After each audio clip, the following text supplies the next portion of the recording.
Salam sejahtera. Kemarin Walaun suka sangat bila mereka tahu adik Zahid Hamidi serta Ipas.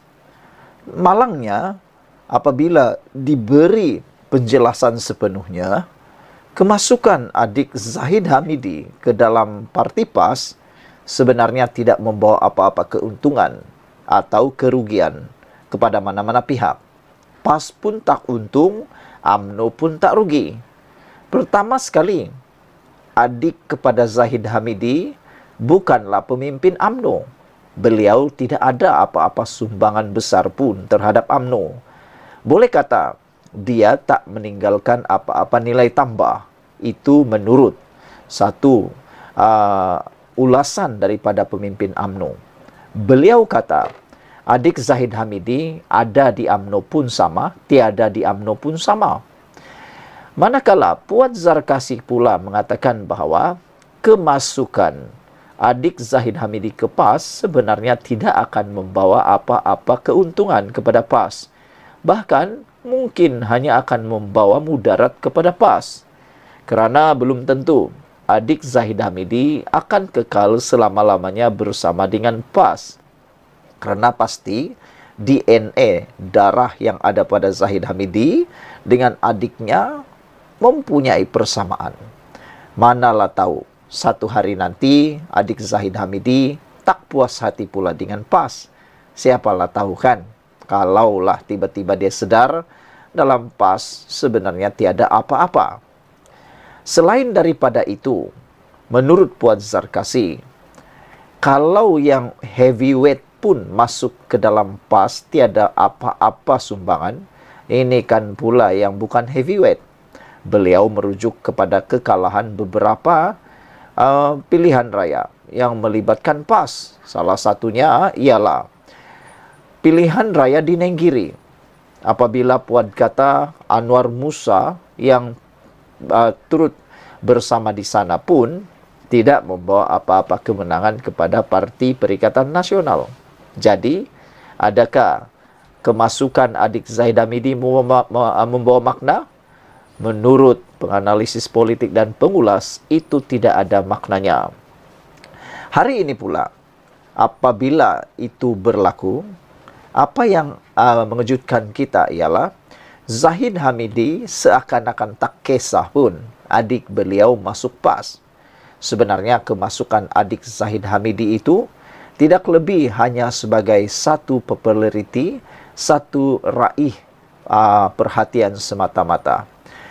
Hanya boleh dikatakan adik Zahid Hamidi boleh membawa makna, boleh membawa kemenangan kepada Perikatan Nasional dan PAS apabila ianya terbukti di litar lumba. Bagaimana cara untuk membuktikannya?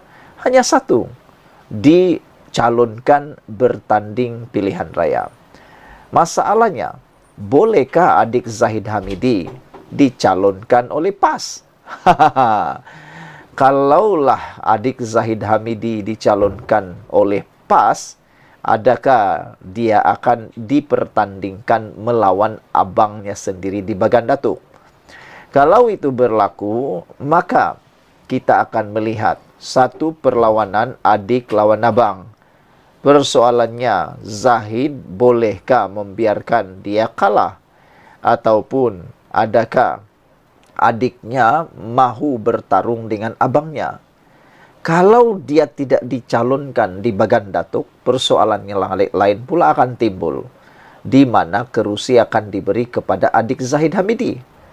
PAS sanggupkah memberi kerusi kepada adik Zahid Hamidi yang belum tentu boleh dibuktikan kesahihan kesetiaannya? Kalaupun diberikan kerusi, kerusi itu boleh menangkah? Itu persoalan-persoalan besar yang mula timbul. Kalau dia nak tanding dengan Zahid Hamidi, silap-silap hari bulan dia tak boleh menang. Kerana kalaulah UMNO bekerjasama sepenuhnya dengan Pakatan Harapan dalam pilihan raya akan datang, maka Zahid Hamidi silap-silap akan menang besar. Bagaimana untuk dapat kalahkan abangnya? Dan mungkin juga adik Zahid Hamidi akan keluar semula daripada PAS. Siapa tahu.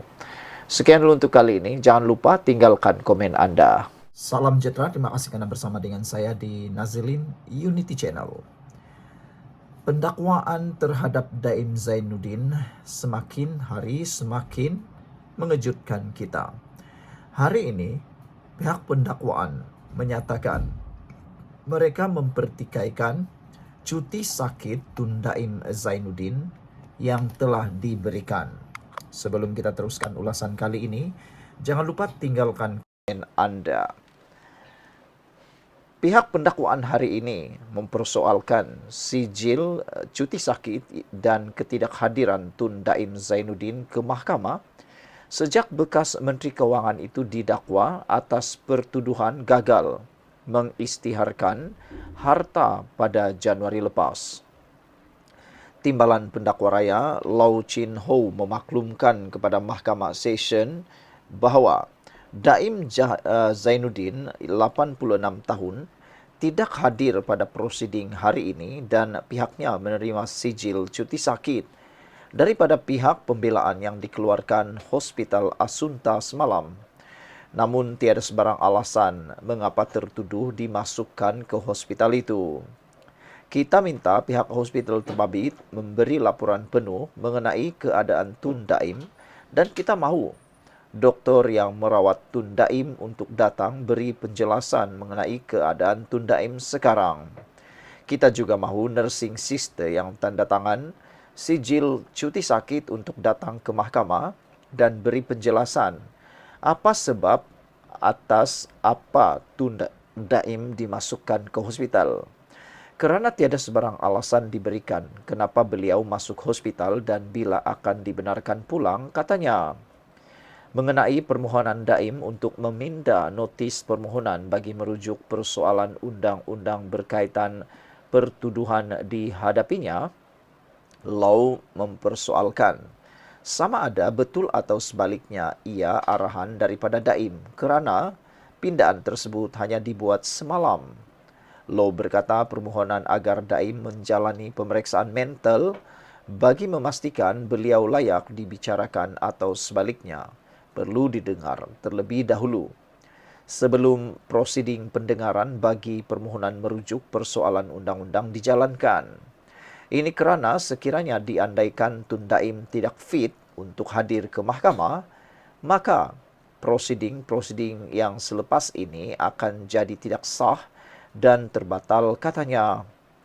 Timbalan pendakwa raya Muhammad Fadli Muhammad Zamri pula berkata, melihat pada rekod mahkamah, tertuduh hanya hadir ke mahkamah sekali sahaja sejak beliau didakwa pada Januari lepas dan pihak pendakwaan pembelaan telah memohon pengecualian kehadiran Daim ke mahkamah melalui sijil cuti sakit daripada Hospital Asunta. Perkara ini perlu diberi pertimbangan dan penekanan yang khusus memandangkan ia memberi satu kesan kepada mahkamah memandangkan tertuduh gagal mematuhi arahan-arahan yang diberikan oleh mahkamah seperti mana jaminan diberikan oleh mahkamah kepada tertuduh.